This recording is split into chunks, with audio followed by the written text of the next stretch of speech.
Hello and welcome to episode 253 of the Thinking LSAT podcast in Los Angeles. I'm Nathan Fox. With me in Vienna, Virginia. At the last minute, Ben Olson. How you doing? Yeah, doing good, man. Thanks for being flexible about the start time. I totally forgot that tomorrow's a holiday, and we made some golf plans, and so I can't do my normal thing. But thanks a lot. No worries. No worries.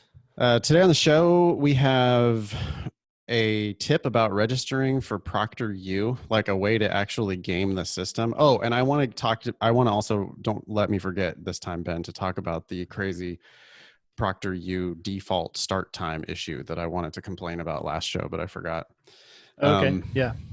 We have an email asking if we have tips for making logical deductions faster. That's interesting.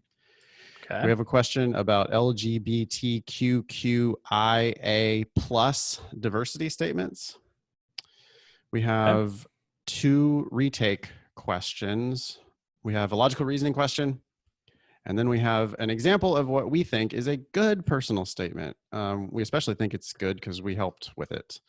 But this is our man Matt's personal statement that not only did it get him into law school with a full ride, but it also got him a job working for us. Yeah. So hopefully that'll be useful for the listeners. How did that happen? So he was a student of mine in LA. Yeah. Okay. And we said, sure, we'll help you out with that. And then he was like, yeah, because he had started like TAing for me. So I was like paying him to be my TA in the class in Los Angeles. And then he wanted us to look at the personal statement. So we helped him with it and it was awesome. And then we were both like, wait, could you just work for us? Yeah. And that has worked out smashingly well, by the way. Today, the show will air on Monday, July the 6th. Upcoming dates, July 12th, Sunday, July 12th. That is the beginning of the July LSAT-Flex. Wednesday, July 15th is the August LSAT registration deadline. And then Saturday, scheduled for Saturday, August 29th is the August LSAT. But we got to be up to 99.9% sure that that's going to be a flex. Wouldn't you say? Yeah.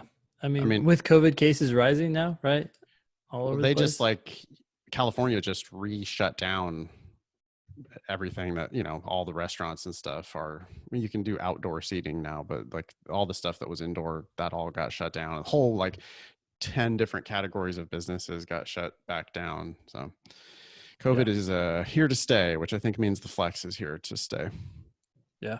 You can email the show anytime, help@thinkinglsat.com. That's how we build the agenda for the show, is mostly just, your emails, comments, questions. We love getting like news reports and silly stories from all y'all. So thanks for making the show so fun for us to do. Again, that's help@thinkinglsat.com.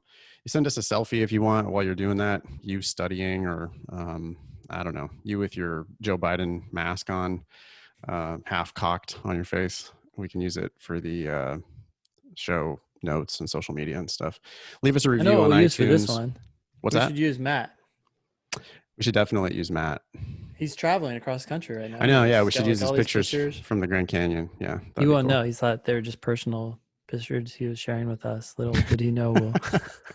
Yeah, anything that you email to help@thinkinglsat.com, you can probably just assume that you're giving us permission to use it in our show notes and stuff. Plaster your face on Instagram. Anyway, ready to dive into this ProctorU thing? Okay, first let me tell you about this ridiculousness. I don't know if it's still this way, but it was this way as of a week ago. Yeah. I got multiple students. I went to register for ProctorU. The registration opened and I went on ProctorU to register. And the only time that it had available was 12 a.m. midnight. Was the only time that it had available. And people are freaking out that 12 a.m. was the time that was available. Yeah. It's not true, but that's what it looks like when you log on to this stupid registration thing. Listen to how dumb this is. It's actually telling you to pick your to pick a time. Okay. So it's asking you what time you want, Yeah. but the time that's like pre-filled in the field is 12 a.m. Hmm. Yeah. Yeah. So people who don't read, or just like it's off-putting to people that they're logging on to this thing. I mean, because I had definitely multiple different students who were complaining to me that 12 a.m. was the only time, and then they're freaking out. And then later they figured out what was actually going on, and they want you to select a time and then see what the available times are. So they need to just have that field be blank. Or change it to 12 p.m. instead of 12 a.m. Well, actually, that was my first thought, is change it to 12 p.m. But then I think if people are will still reading this think, as like the right, only time, right? And so they're gonna be like, oh, okay. And then you're gonna get a bunch of signups at 12 p.m. If you leave yeah, it blank, that's like, fill it up. they could change it to like hour, minute, or whatever, right? Mm-hmm. Like just make it a Mm-hmm. thing where it's clear that we're just supposed to be filling it in ourselves, instead of everybody's logging on to ProctorU thinking that they have to take the test at midnight. Anyway. Well, when you said hour, minute, I was thinking, I wonder how precise you can request a time. You're like, I would like to start at 1:14. And 17 seconds. And then wait 3 hours to get connected to the ProctorU proctor. Anyway, you want to read this email about the Sure. ProctorU registration tip? Yeah, it says, hi, Ben and Nathan. I love the podcast. Thanks for your great advice. Exclamation point. After Thanks. finding a way to register early for my July LSAT-Flex slot, I wanted to share a tip for future LSAT-Flex test takers.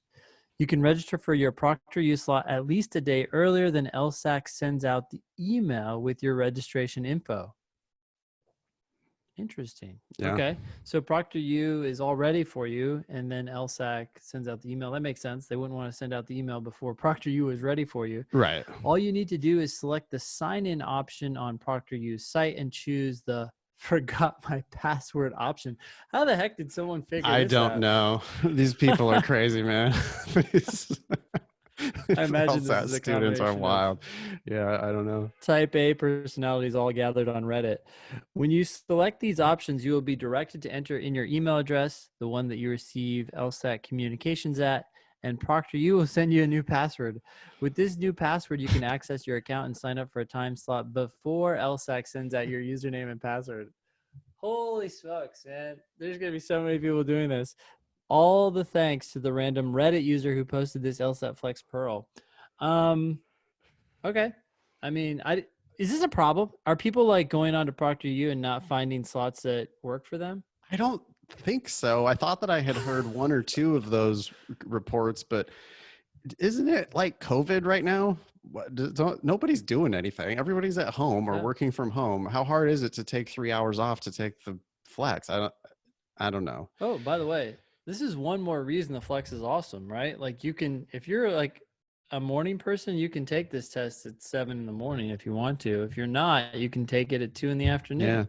Yeah. The problem with that is that I got to tell you, it's not like, I think that that's sort of a self-defeating kind of an attitude to have about the test.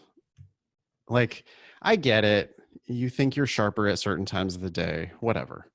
But if you're good enough at the test, it really shouldn't. It's like, what I think the problem is that it's people are making it out to be a bigger deal, more complicated, scarier than it actually is. I think they make it out to be harder than it actually is. Okay. Yeah. I mean, I don't doubt that, but whether it's true or not, the fact that people believe it is enough, right? Now they get to choose. So then that problem is solved. And I don't know, man. I don't know if I could take a test in the morning. When I roll out of bed, I'm like, okay, I got to start like moving or my head just doesn't work. So I'm curious how I would do if I had to take it early. I suppose. I don't know, man. Like with the flex, it's a 2 hour and what is it? 2 hour and 5. No, wait, 1 hour and 45 minutes. What? Oh yeah. There's no break. Of course. 3 sections, 1 hour and 45 minutes. Mm-hmm. I don't know. When like people are so uptight, like they think, oh no, I can't take it at 11 a.m. I have to take it at 9:30 a.m. What's the difference? Just Just fucking do it. Just get better at the test. Ugh. Anyway, it's so learnable. This is the thing, right? We see people improve their score by such a crazy amount, and it's definitely learnable. And so the best thing you can do if you're anxious about any of this shit is just get better at the content of the test. It's not going to be that big of a deal. Anyway, anything more you want to talk about that? Nope. Talk I'm sure about tons of people will be doing that now. that. So they'll be wondering why everybody forgot their password. Okay. Next, dude. I could feel, I don't know. It's just kind of shady though. Like I don't think that's like a pearl. I wouldn't actually recommend that anyone do that. You know, we're sort of journalists, right? We kind of have to talk about everything. Like we just have to sort of say what's out there. Sure.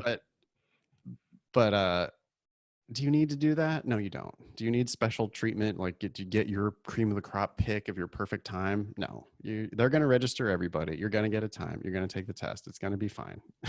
I could see LSAC.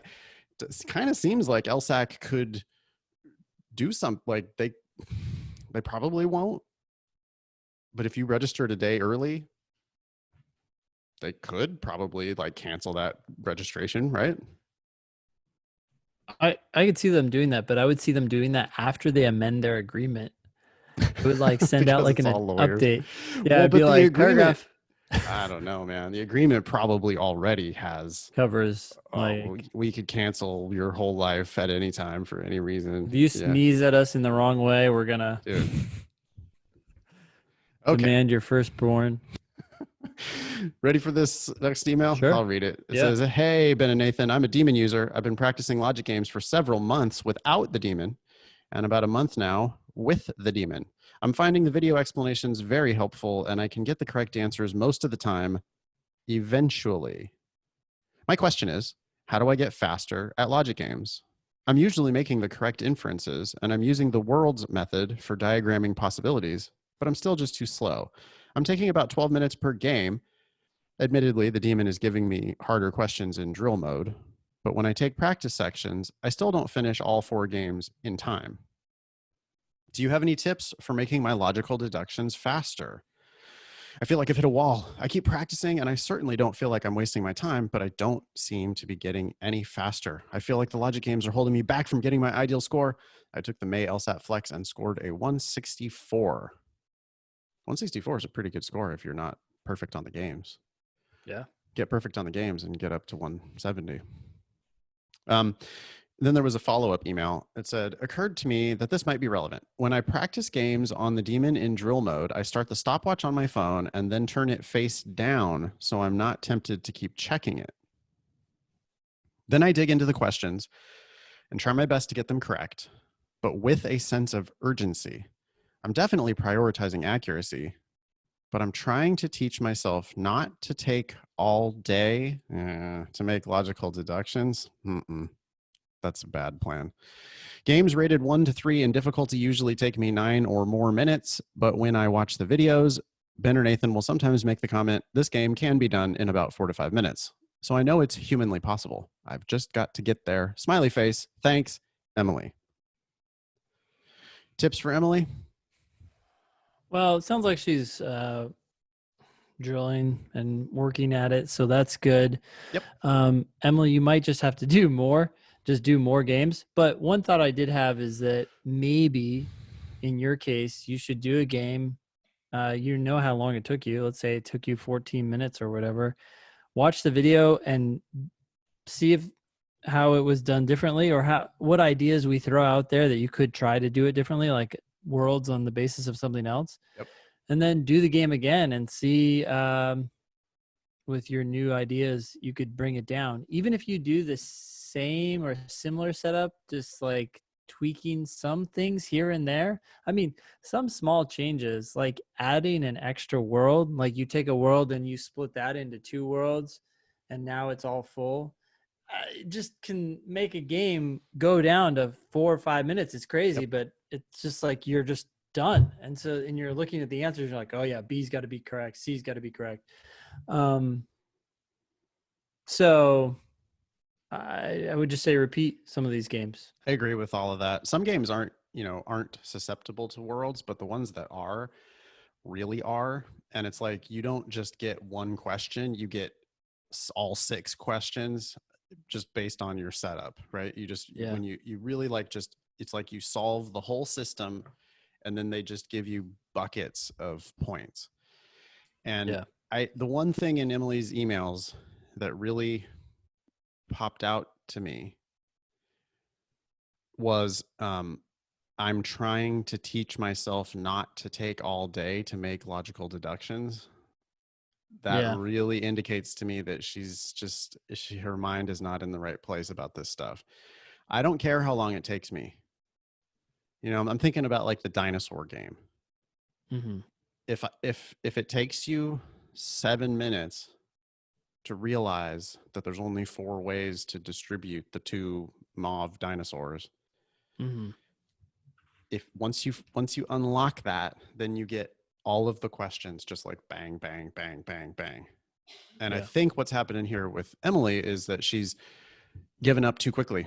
I think she's like worrying about the time, and because she's worrying about the time, she's not going deep enough. And then when you don't go deep enough, you just don't unlock the game, and then you end up having to brute force a bunch of questions that you or I, you know, we would have already predicted the answer. Like it would have just been clear, like right there in the worlds, because we went that Yeah. far.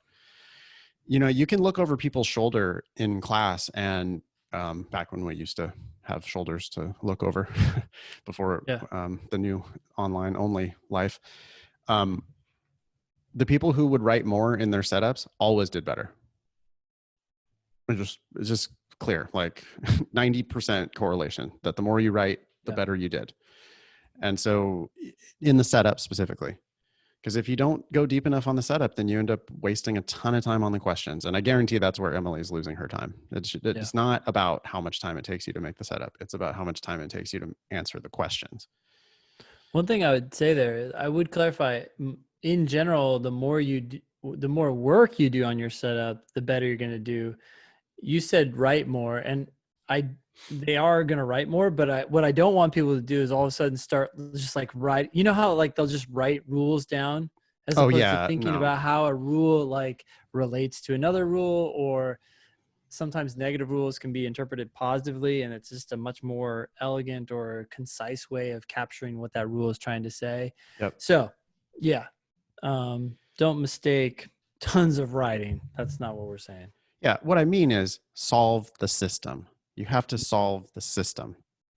If you do a solid enough setup and figure out a solution, make a bunch of inferences, worlds more often than not probably, then the questions just become easy. Like you've predicted the answer to half of the questions before they even ask you. And that's really where you go fast.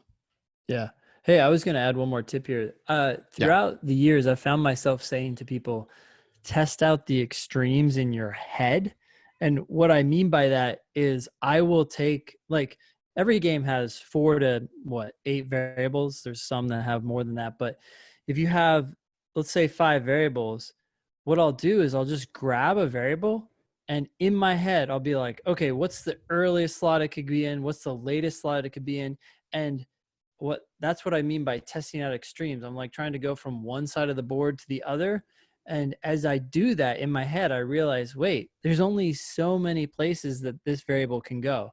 It's almost always the case that when anyone approaches a game for the first time, they think that there are more options for each of the variables than there actually are.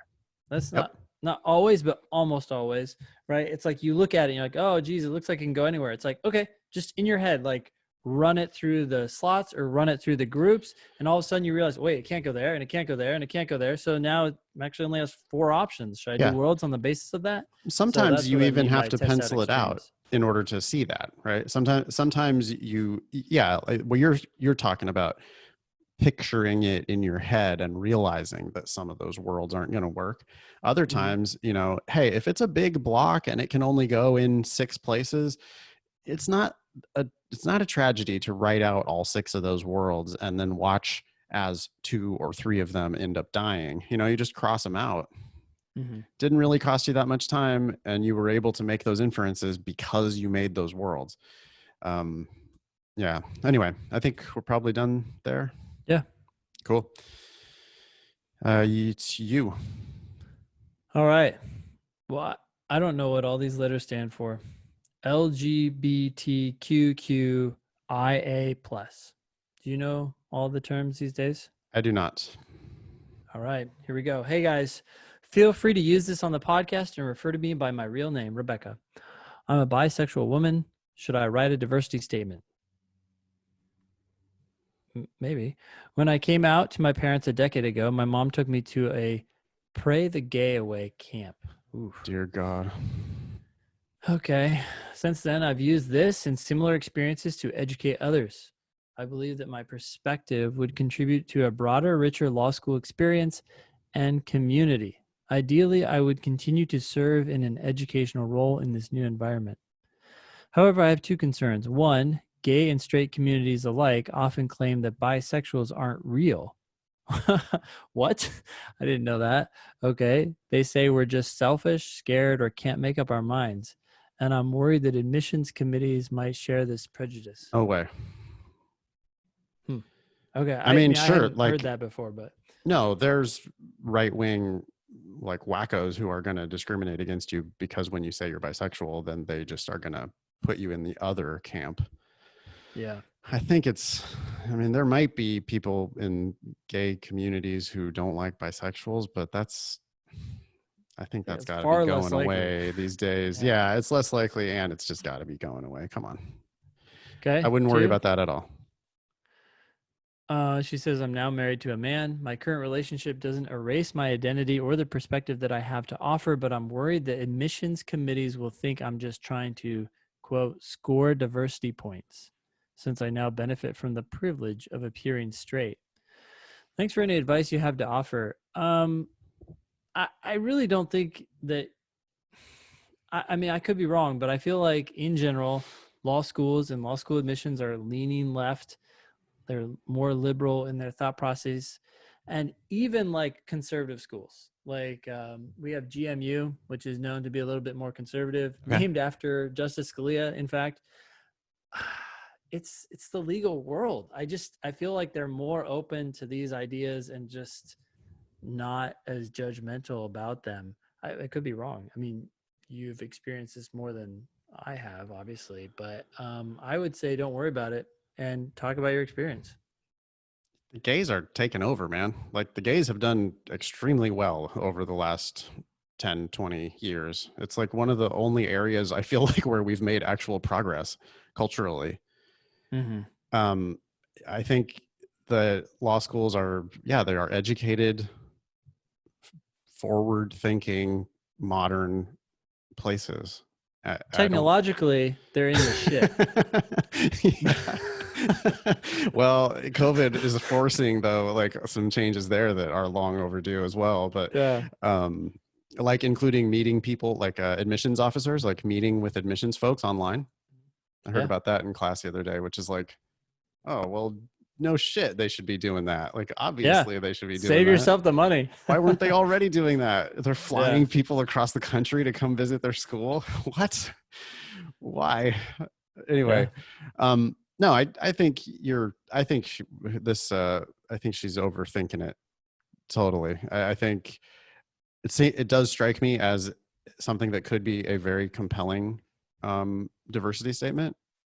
Just the fact that you went to that Pray the Gay Away camp is boy, that's an experience that you're going to bring to the class or the school that not that many people, thank God, not that many other people have had. So it's a clear example of how you're going to be bringing diverse perspectives to the classroom. I think you're totally safe to talk about it. Even the Supreme Court of the United States, which is pretty damn conservative these days, is firmly pro-gay right now. So I think you're worrying about problems that just really don't exist. Thankfully. I think we got some good news. The perspective will be good because, especially if you go to a school in a large urban area, especially New York or something, there'd be a lot of students who'd be shocked to hear that you had to go through that. So you say, look, no, it still happens on occasion. All right. You ready for these retake questions? Go for it. All right. 2 of them. Number one, hi, Ben and Nathan. I have taken the official LSAT 5 times, and I am registered for my 6th attempt in July. Asterisk, scan to the bottom of the email. Oh, no. Should I read the asterisk? It says, I took 2 tests in 2018 before the testing limits were in place, and the June and July tests were the flex tests, so they don't count toward my attempts. I still have 3 attempts left. Okay. Well, yeah. In general, if you feel the need to put something in a footnote, you probably shouldn't say it at all, especially in an email. Yeah. Yeah, we didn't really need that footnote. I mean, I guess they're just trying to explain that they still have attempts left or whatever, but They're ready for us to like slam them. How could you be taking it again? all right. Unfortunately, I took the first 3 tests before finding your podcast and the demon. Well, nothing you can do about that. So don't worry about it. It's out of your control. Yep. Now that I have practice scores I am happy with, I have been trying to score them on the official test. However, after going down 5 points on the June LSAT from my previous official test, I'm disheartened. If I still haven't hit a score I'm happy with by August, I'm prepared to take the test again in the fall and wait to apply to law school until next year. But how much is too much? This is like forward worrying, Ben. Mm-hmm. Like worrying about a problem that hasn't even happened yet. You know, if I don't hit the score I'm happy with in August, you should be just planning to get the score you're happy with in August. Why are we talking about? I've also thought about trying to increase my moving average before registering for another test, but with 3 to 4 hours of studying a day in the demon since the beginning of the year and on and off studying since 2018, I think I may be hitting my max practice scores. We don't know what they are. Thank you in advance, Anonymous. I almost wonder if Anonymous should not be taking the test in July. I don't know. There's a lot of like uncertainty here. I don't know what scores he or she has. Sounds like some test anxiety, like yeah. Anonymous says that their practice scores had gone up, but then somehow scored 5 points lower than their previous official test on June, which makes me think that must be even lower than that's like, yeah. What? So we're thinking 10 points lower than your practice test 10-point average? drop. That's what, yeah. I think there's one main way that people do that is that they just get too invested in the official test and they think that this is the be all end all. Today's the day I'm going to score my best score ever. And they swing for the fences and they fucking strike out. And I think Anonymous needs to be treating the official test like it's just another practice test and shooting for the middle of her range, his or her range, at or above the middle of your range, not shooting for the very top of your range. It's just wishful thinking. And it leads to, it's like me, I'm playing golf tomorrow. It's like, if I have this plan of like, oh, I'm going to shoot the course record, I'm going to have my best day ever. And then I make one bogey and I like spiral out of control and just start playing like shit. And I do much better if I just like, hey, there's going to be some good and some bad, like hopefully I'll make a couple birdies. I'm definitely going to make a couple bogeys and whatever, like enjoy it, control the stuff you can control and be open to the whole range of outcomes. The people try to control it. They try like they're going to get their very best one score on the official day. And that just doesn't work out. If you're happy with your practice test scores, and if your practice test scores are higher than your official test on record, if your practice test scores are the type of thing that would get you into the school you want to go to at the price you want to pay, then I think you should take it. Yeah. But if not, then yeah, definitely don't, and just push it down the road to August. Next one. Good luck. Mm-hmm. Okay. It says, oh, you want to read it? Go. Sure. Hello, Thinking LSAT team. I love your podcast. My wife and I listen to it every time it comes out and pour over everything in it. Oh, dear. Okay, cool. We have a question for you. Ooh, it's a joint question. On the June LSAT, I scored a 177 and was thrilled. You should be. That's awesome. I am currently signed up for the July LSAT. Is it crazy to take it again? Based on past podcasts, I believe the answer is no. But I wanted to see if you could lend your opinions. That's above the 75th percentile for every school in the world, right? I think it's absolutely insane to retake with a 177. No, just leave it. It's like whether you got a 177 or 180, you're golden at that point. Harvard, Stanford, and Yale routinely turn down people with 180s anyway. Yeah. It's not like a 180 is going to be some special golden ticket that 177 isn't. When it's above the 75th percentile at actual Yale, then what possible reason would you take it again? No reason. Yeah. So don't take it again and turn your focus to your personal statement and your overall application. Just get that all in line. Get that ready to go. You want to apply early and you don't want to have any typos because where you're going to be applying, and you have a 3.3. So here's some context, by the way. This listener has a 3.3, a biology major at UC Berkeley. That's good. It's challenging. Awesome. Yeah. Challenging major and good school. 8 years of work experience. I want to go to the best possible school. I'm not sure Yale is possible with my GPA. Yeah, it's a challenge, but you should apply anyways. But Harvard or Stanford would be amazing. Or a scholarship offer from a T14. Yes, you should be applying to all of those and then decide later once you know your options. I've been practice testing around 175 to 180 pretty consistently. I took my Mayflex and got a 171. So this would be around my third round. Yep, you're done. Just drop the mic, dude. Declare victory. Yeah. You don't need to muddy the water. Yeah. What if you get like a 173? Then it's like, oh, dude, now you just have these bunch of 170s. Yeah. This week, I feel like I'm being pranked or something. We got the same question just like 2 days ago. Someone was asking about a 179. Should I retake the 179 because I have a previous 164 and I don't want them to think I got lucky with the 179. So I want to take it again to prove it, right? Yeah. No, that would be insane to do that. And just today I had someone texting me that wants to retake a 175. Wow. I'm like, huh? No. What are you talking about? It's 99th percentile. It's above the 75th percentile at almost every school. And even if it's not above, it's for sure above the 50th percentile. Yeah. So no, 175 or higher, I would never recommend a retake. Can we just say that that's the rule? That's a good rule. Mm-hmm. Yeah. Vince, I want to maybe give Vince one tiny bit of caution. He says, I'm not sure Yale's a possibility, but Harvard or Stanford would be amazing, or a scholarship from a T14. 3.3 is low for these schools.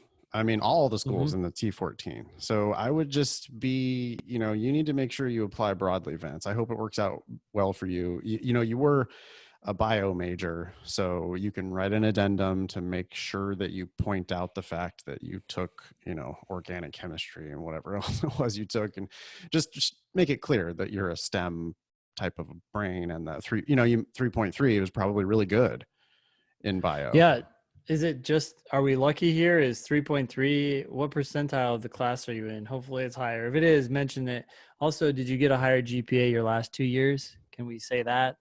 Sure. Increasing grade trend would be great. High rank in your program would be great. If the average GPA for bio majors at UC Berkeley is 2.9, put that in there. Yep. Totally. Okay, cool. Good luck, Vince. And that's awesome that you're listening. It's a family affair. That's nice. Yeah. Ready for this LR question? Let's do it. Is it me? Go for it. Yeah. This is Prep Test 65, Section 4, number 5. And a judge says, the case before me involves a plaintiff and 3 co-defendants. The plaintiff has applied to the court for an order permitting her to question each defendant without their co-defendants or their co-defendants' legal counsel being present So plaintiff wants to grill these defendants independently. Okay. Without any co-defendant counsel there. Two of the co-defendants, however, share the same legal counsel. The court will not order any co-defendant to find new legal counsel. Therefore, the order requested by the plaintiff cannot be granted. What are you thinking? Well, there was a half second there where I was like, this is an interesting problem, because if you're questioning a defendant and that defendant has his or her attorney with them, then you would be questioning them in front of the co-defendant's legal counsel as well. But I also then just realized, as I was thinking through that scenario, and I'm literally imagining the defendant sitting in a chair and the defendant's legal counsel standing next to him. This never said that the defendant's legal counsel had to be there, right? Like, so if you could get rid of the legal counsel, then you could question the defendant by himself or herself, and not have a problem. It's, it's got to be illegal in the real world, right? Like, I just from like TV or whatever, there's no way that the judge is going to allow a defendant to be questioned without their counsel. Yeah. But it doesn't say that in the judge's argument. And I think if that principle were true, that you can't ever question a defendant without their counsel, then yeah, how the hell are you going to possibly grant this order? But it didn't say it in the facts. And that's your job, right? Like I got done reading this argument and I was like nodding along, like, yeah. But that's bad. You never want to be that. You don't want to be agreeing. Your job is to disagree. Your job is to think about all the ways that this could possibly fail. Yeah. And the one way that I think there's only one way that this could possibly fail is, well, can we question them without their counsel? Yeah. That's the question that you've got to ask if you're the lawyer in the room, right? You just got to be contrary. Question says, the conclusion of the judge's argument is most strongly supported if which one of the following principles is assumed to hold? So it's a principle question? Oh, yeah. Principle. I don't know what to do here. Khan Academy would call it a principle question, I'm pretty sure. Yeah. No, there's no such thing. It's just a strengthening question. Right. How do you know that? Because it's saying basically which one of the following, if true, which one of the following answers, regardless of whether it's a principle or not, if it were true, would most strongly support the judge's conclusion. Yeah. Principle means thing. It actually just kind of means nothing, right? If you just took out the word, like if you just scratched it out there and it just said the conclusion is most strongly supported if which one of the following is assumed to hold, it doesn't change the meaning at all. No. So people see that principles and they get all twisted up that they think that this is a principle question, and they'll be like struggling with an answer like, well, I don't know if I can pick that because I don't know if it's a principle. And it's like, well, that's not the point. Then you get some students who are a little more nuanced and they're like, okay, I know it's not a big deal, but principles are more general. They're more general and therefore, okay. Yeah. Well, did that general claim help you or not? Yeah. That's all I care about. It's entirely beside the point. Which one of the following, if assumed, which means if true, is going to help this argument the most? Yeah. It's a strengthening question. But it's very similar to what other type of question? Very similar to a sufficient assumption question. Thank you. Yeah. And I would always be trying to predict a sufficient assumption here. Same with you? Yeah. Yeah. That's the golden ticket to a strengthening question. A sufficient assumption proves the conclusion of the argument correct. You can't strengthen an argument more than proving the conclusion of the argument to be correct.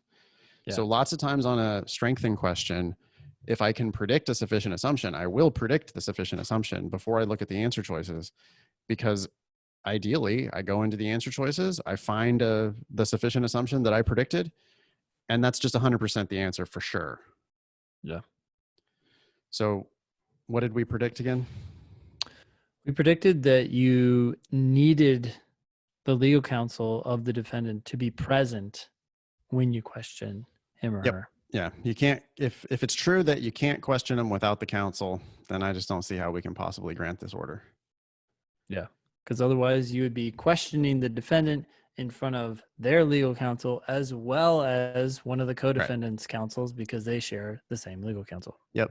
And then you know what, Ben? I think it would take me 5 seconds to go through the answer choices here, literally. Okay, let's do it. Well, because I mean, I'm looking for, we can't question them without their counsel. Mm-hmm. A says a court cannot issue an order that forces legal counsel to disclose I would stop reading it right there. B says yep. Defendants have the right to have their legal counsel present when being questioned. Bang. That's it. That's the answer. Yeah. Right? I mean, it's just, we predicted the sufficient assumption. It's there. That's the answer. Yeah. It's a strengthening question, but we found a sufficient assumption. I'd still read the rest really fast. Sure, of course. But again, really, really fast. People being questioned in legal proceedings may refuse to answer questions, blah, blah. That's not the point. D, a plaintiff in a legal case should never be granted a right that is denied to a defendant. What are you even talking about? Granting the plaintiff a right that the defendant is being denied? How does that even connect? E, a defendant's legal counsel has the right to question the plaintiff. Okay. What? Again, they're trying to like flip it around. Yeah. Mm-hmm. This is not what we're talking about. I mean, I wanted, you can't question anybody without their attorney. B says you can't question a defendant without their attorney. And the request was about questioning a defendant. So if B is true, forces the conclusion to be true. And that's easily the answer for this strengthening question. Yeah. Cool. All right. We have made it to our last agenda item, which is awesome Matt's personal statement. Yeah, so we got a lot of data here. Do we want all this? Well, I mean, he took the LSAT a ton of times. He has good grades. He ended up with a 171 LSAT. Yep. I don't really want to read the resume bullets because I kind of want to just like let the personal statement speak for itself. Sure. He's got a whole list of schools that he applied to here. Full rides at Wake Forest, Wisconsin, Richmond, Maryland, Arizona, Pepperdine, Penn State, Ohio State, almost full at Loyola Marymount, 3/4 scholarship at GW.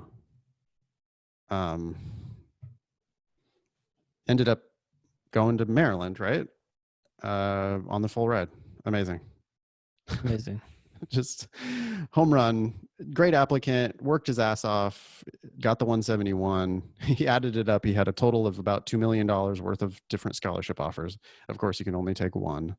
And of course, it's just a promo code. It's not actual cash, but he is going to law school for zero tuition. Yeah. So he's a poster child for success. But here's his personal statement. You want to read it? Sure. In August 2016, I discovered operational discrepancies that were costing us thousands of dollars in our new product manufacturing division. Working in support and logistics for our photo booth sales department, I noticed that our manufacturing and assembly queues were falling further behind. Although the manager was hiring new personnel to fix the problem, I calculated that his division's labor costs were increasing faster than expected revenue and that we were about to miss several 90-day financing delivery deadlines.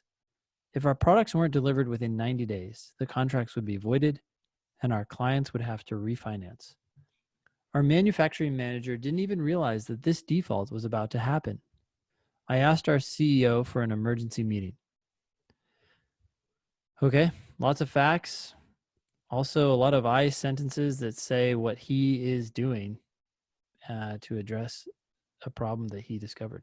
You know, it's like, think about what he's not saying, I am the type of person who takes initiative. I I am solve problems. the type, right? I am brave enough to ask my boss what blah blah blah. Instead it's just letting the facts speak for themselves here. But he's already shown smart, takes initiative, hardworking, boldness enough to say, hey, boss, we're about to fuck up. Yep. I love it. It's like you are drawn into a bit of a story here as well, right? Because now students, they do a poor job of this like narrative arc development. They normally like start off by talking shit about themselves, like where they fucked something up, which is dangerous, I think. And then how they overcame it, yada yada. But instead, Matt is like, well, here's a problem that I identified, and we assume he's going to solve it. Anyway. He continues, in our one-on-one meeting, I detailed my findings. Most alarmingly, our current manager had never put together a bill of materials. We were selling our photo booths like hotcakes, but we didn't even know how much they cost to make. I presented a plan. I like that that's a shorter paragraph. The first paragraph was pretty long. It was long. But then now he's got that paragraph there has short sentences. There's only 3 short sentences in the entire paragraph. I like the mixing it up a little bit. It makes it easier to digest. Same principle with sentences. If you have a long one, give your reader a break by throwing in a short one. Yep. I presented a plan to fix the immediate issues and to increase our profits in the long run. The CEO listened and agreed, and together we planned the path forward. The CEO tasked me with getting out from under our 4-month production backlog and cutting labor costs by at least 40%. I took over the manufacturing department the next day. Oh. Okay. On that first day, I made an accurate bill of materials. For the previous 3 months, we had been selling our booths at below break-even cost. We immediately raised our sale price from $6,000 to $7,500. I also found new sources for almost half of our components, reducing our cost by hundreds of dollars per booth. On my first day, I also had to tell 4 of our 10 team members that Friday would be their last day. By the end of that first week, we had shipped 10 photo booths, a new company record.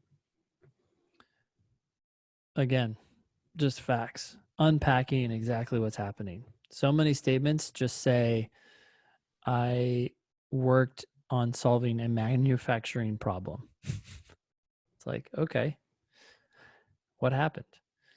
There's no editorializing at all. Yeah. It's just like this, I did this, we did this next thing. I like it that he's, they were losing money on the photo booths and he figured it out.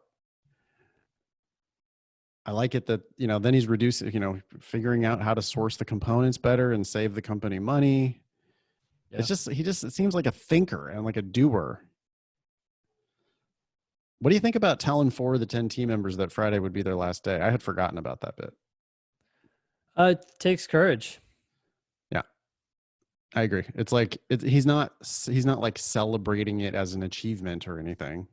He doesn't make himself look like an asshole, that he's got people on the chopping block and he's gleefully laying people off. He says he had to tell them. Yeah. But the fact that he did it, that's a thing that he did in his job that like really requires, some guts. That had to be hard. It's good. He comes across as mature.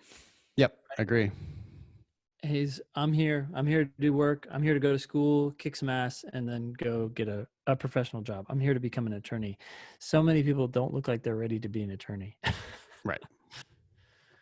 Over the next month, he continues, I triaged the shipping queue to meet our most pressing deadlines for financing delivery and need-buy dates. I also implemented a new department structure. I designated specific roles within the department and assigned the remaining 6 employees to these new roles. We successfully shipped our over quota for 6 weeks straight. Our 4-month backlog disappeared in 7 weeks, 5 weeks ahead of the best case scenario that the CEO had imagined during our planning meeting.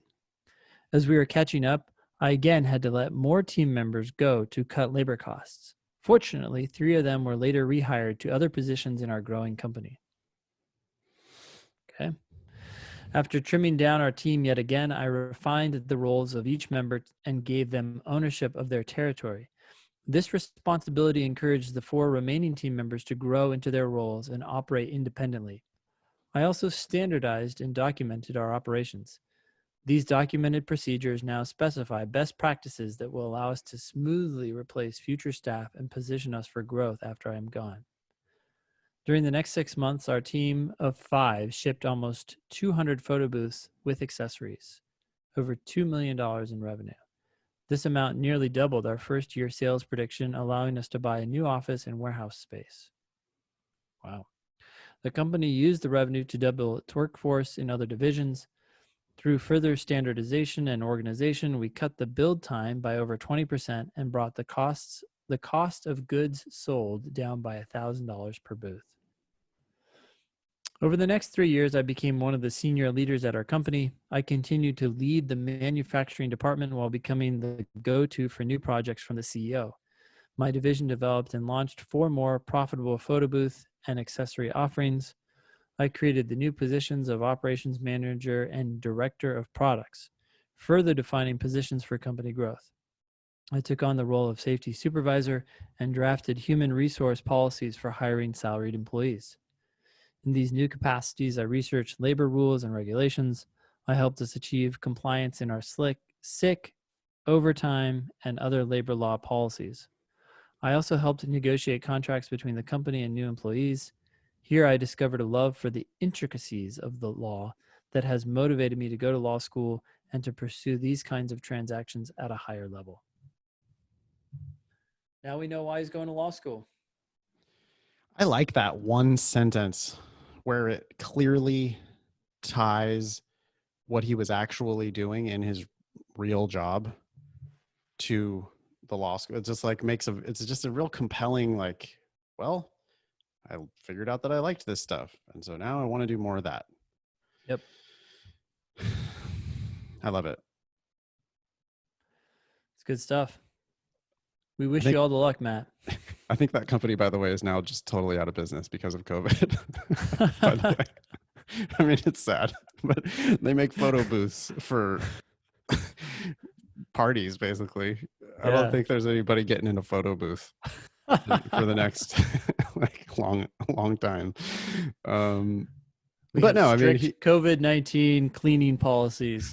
Yeah, we invented a self-cleaning photo booth that sterilizes itself in between every user. No, he's a great candidate. I'm sure he's gonna kick ass in law school, and those other kids are paying his tuition to go there. They're paying his tuition, and then they have to compete with him for grades. Yeah. So he is winning at the game. That's the game. It's awesome. Cool, man. Anything else we want to add? I think that's it. Yeah. You have class.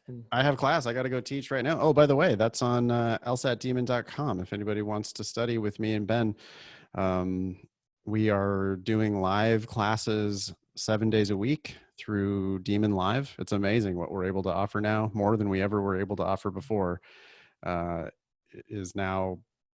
COVID forced us to do something that we should have done a long time ago. It's so much better. I'm like so much like more engaged with the students and shit. We had Anne Levine come the other day, and like, she's able to do one class with the entire group, and it was just like, I don't know, there's great questions and so much more like energy and interaction. I've been amazed that I never predicted the students are interacting with each other in the chat in like helpful ways. Yeah. As That's a good. classroom teacher, I would always get pissed at kids like talking in class. Mm. You know, like even if they're sitting in the back row talking, I'm Yeah. like, it's like, I can hear you. You're like, what are you doing? But Yeah. now they can do it in the chat where they like can actually help people understand stuff. And it's silent to me unless I look at the chat, which I check in on the chat, but I notice that they're like helping each other out. It's awesome. Oh, let me tell you one other success story from class. Tatiana is in the class right now, and she told me the other night that she has been, since we started this whole thing, she's been like a stalwart in the classes and like really Yeah. super engaged. You know, she's always asking questions and making helpful comments, and just like I'm totally engaged with this student. And she tells me that she has always for her whole life been a back row type of a student. Hmm. Like it's not her at all to be like Yeah. this in the class, but because of Zoom, for whatever reason, she's in her own space, she's comfortable at home. And yeah, there's a Brady Bunch full of people in the Zoom, but she like feels totally comfortable asking questions, which is, it's awesome. I'm getting questions from all different levels of students, which I totally love. Yeah. Anyway, Yeah. It's really cool. that's lsatdemon.com. Of course, you don't even have to do the live stuff. You can also do all of the 24 hours a day, just drilling and timed sections and everything else that's in the regular old school version of the Demon as well. We are at Thinking LSAT on Instagram and Twitter. Are we at LSAT Demon on Instagram yet? Did we do that? I thought we were doing that. See if we are. Try to find We us. are. Yeah. No, we are. LSAT Yep. Demon. We are at LSAT Demon. I think we have like 100 people. So go and follow that. So Cool. thanks, Annalisa. Yeah, I'm on Twitter at InFox. Ben is on Instagram at InnovatorBen if you want to come find us individually. ThinkingLSAT.com if you want to get the show notes or subscribe to our newsletter. Please leave us a review wherever you happen to leave online reviews, including iTunes. But yeah, rate, review, subscribe, do all the things and help other people find the show, please. That was episode 253 of the Thinking LSAT podcast. Thanks all y'all for listening. Nice knowing you. Don't pay for law school.